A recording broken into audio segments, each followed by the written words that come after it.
Hey everybody, it's Christine at Zeidman Development, and today I'd like to walk you through a demonstration of functionality that's available to you in the event participation data destination for Importacular.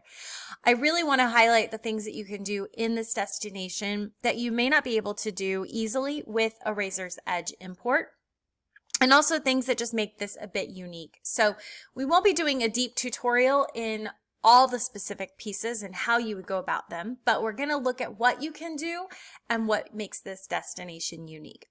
So just to start, and this is not unique to this destination, but it definitely is helpful with this destination, and that is a quick highlight of our criteria sets. So criteria sets are how we match constituents in the Raiser's Edge to records that are in your import. And I find this to be especially helpful for organizations that are using the event participant data destination, because if you're working with event registrations outside of the Raiser's Edge, you likely don't have your constituent IDs or constituent import IDs in that registration system. So it's hard for you to then match that data to the Raiser's Edge and avoid adding duplicates. So our criteria sets allow you to customize the criteria that determines whether or not a record matches something that's already in Raiser's Edge. You can work with things such as email addresses, phone numbers, names, nicknames, addresses, mailing addresses, there. And you can customize how many characters have to match. You can customize any groups.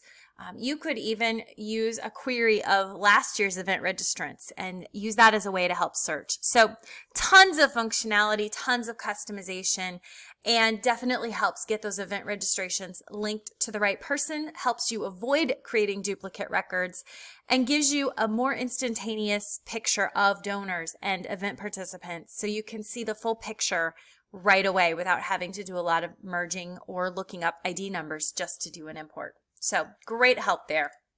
Another thing that I do want to mention as far as things that are possible with this destination that save you time, and that is the ability to do what would take multiple imports in a Raiser's Edge import all at the same time.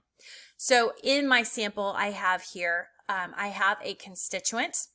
So you can see that on my first tab. I've got that. Every Importacular import does start with a constituent, but I've got my constituent set up, all the things I need for that constituent, a constituent code, different pieces there.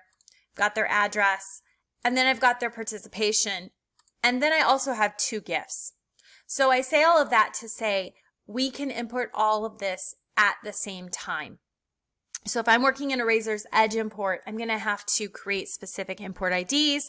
I'm going to have to link all of the records, and I'm going to have to do this in groups because I can't put everything in one import, but I can do that here in Importacular. So a piece to that is you can do more than one participation. So if, for example, I work at a school and we have an alumni weekend, and as part of that alumni weekend, someone is registered for 3 separate events at the alumni weekend, I could set this template up to include 3 separate participations. I can have separate attributes for each participation, separate registration fees for each participation. So lots of pieces we could do there in order to make all of that happen at one time and save you the work of doing multiple imports. The other piece I do want to show you with this is the ability to work with these GIFs. So I am importing 2 GIFs in this template. I have one that is a donation made in connection to my event, and the other is a registration fee that was paid to this event. Now, not everyone in my file made a donation, and not everyone is registered for the event, but they both had one or the other, and I'm able to work with that in this import.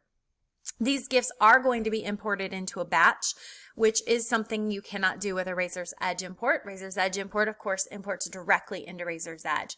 This is going to import these GIFs into the batch. That way you can still see and review those. And if you use that batch control report for your finance balancing, you do have access to that as well.